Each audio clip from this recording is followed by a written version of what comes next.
Assalamualaikum warahmatullahi wabarakatuh. Masih berjumpa dengan saya Henry di channel Henry Arifudin, channel yang membahas tentang konstruksi dan industri rekayasa. Oke, pada kesempatan dan video kali ini saya mau sharing seputar dust collector, prinsip kerja dan fungsi dari dust collector tersebut. Dust collector merupakan salah satu sistem air pollution control yang digunakan untuk mengatur dan meminimalisasi polusi udara yang terjadi pada proses industri, berlebih pada industri yang menimbulkan polusi udara cukup banyak seperti pabrik industri kayu, kemudian industri tepung, kemudian pengecoran dan industri lainnya.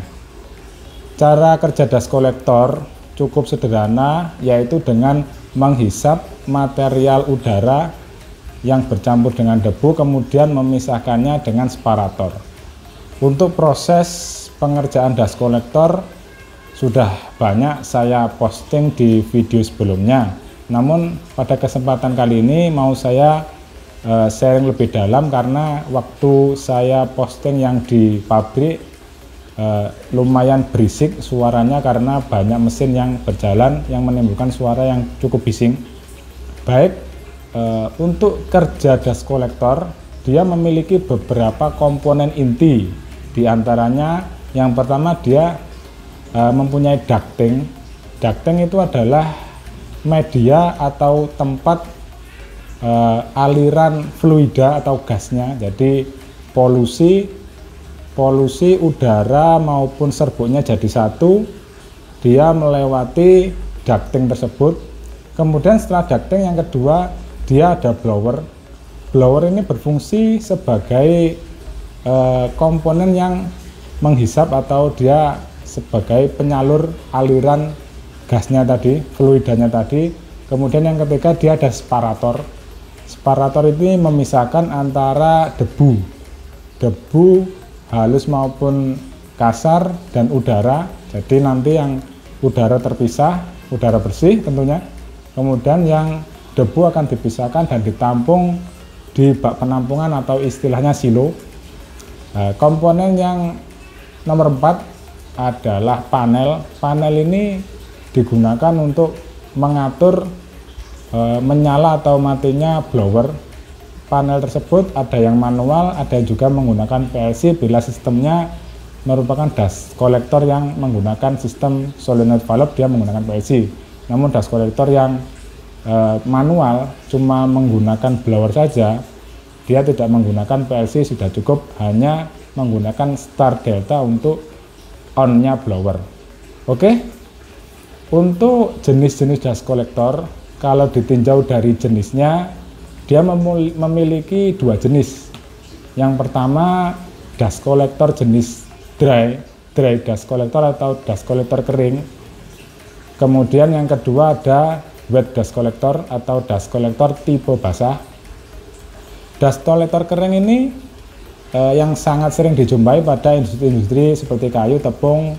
Dia menggunakan media atau separator dari proses siklonik, ada yang menggunakan siklon separator. Kemudian dia juga ada yang menggunakan fabric filter, jadi proses pemisahannya dilakukan menggunakan filter. Jadi di antara beberapa dust collector, dia ada tipe yang menggunakan siklon, kemudian juga dia menggunakan filter. Masing-masing memiliki karakter yang berbeda-beda.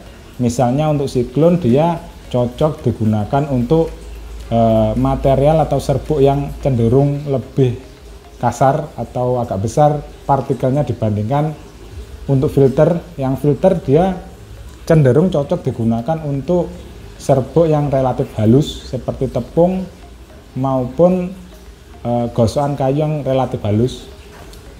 Kemudian untuk wet dust collector atau dust collector basah, ini juga sering dijumpai pada penanggulangan asap, yaitu untuk mengurangi asap seperti pada sistem boiler.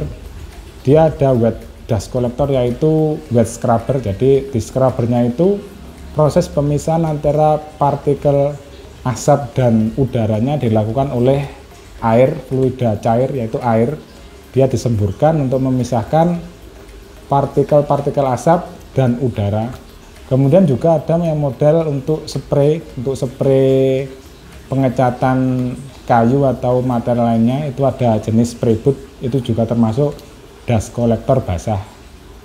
Oke, di antara beberapa jenis dust collector juga sudah pernah saya posting di video saya sebelumnya. Jadi barangkali Anda mau melihat seperti apa bentuk nyata atau proses pengerjaan dust collector tersebut, silahkan simak video-video saya sebelumnya. Di situ sudah saya jelaskan proses pembuatan dari awal sampai erection, sampai finishing dan trial. Oke, untuk jenis-jenis dust collector sudah saya sebutkan. Kemudian untuk fungsinya juga sudah saya sebutkan masing-masing komponen tadi. Untuk material dust collector biasanya dapat disesuaikan dengan kebutuhan industri setempat. Misalnya ductingnya ada yang menggunakan mild steel, ada yang menggunakan galvanis. Kemudian blowernya juga bisa menggunakan besi, ada juga yang menggunakan stainless. Kemudian untuk powernya blower ini juga bervariasi tergantung kapasitas yang dibutuhkan oleh dust collector industri setempat. Terlebih lagi bak penampungan atau disebut silo besarnya pun juga bervariasi tergantung kebutuhan dari industri setempat. Jadi semakin besar silo bak penampungan debunya, dia akan semakin besar kapasitasnya juga. Oke, sekian sharing saya pada kesempatan kali ini. Semoga sharing kali ini dapat menambah wawasan kita tentang industri rekayasa, khususnya tentang dust collector. Jadi sudah tahu seperti apa alurnya, cara kerjanya seperti apa. Untuk lebih jelasnya nanti pada video berikutnya akan saya share cara menghitung kapasitas dust collector, karena beberapa customer ada yang tanya berapa harga dust collector. Seperti inilah, ini kan kita belum tahu kapasitas, jadi saya tidak bisa memberikan spesifikasi dan harga kecuali kita sudah tahu spesifikasi kapasitas, panjang meter lari ducting. Nah, di situ kita baru bisa menghitung berapa cost yang dibutuhkan untuk menghitung atau harga dust collector tersebut. Baik, sekian video saya, semoga bermanfaat. Bila video saya ini bermanfaat, silahkan like, komen, dan subscribe untuk melihat notifikasi video-video terbaru yang saya buat. Salam sukses, selamat siang, wassalamualaikum warahmatullahi wabarakatuh.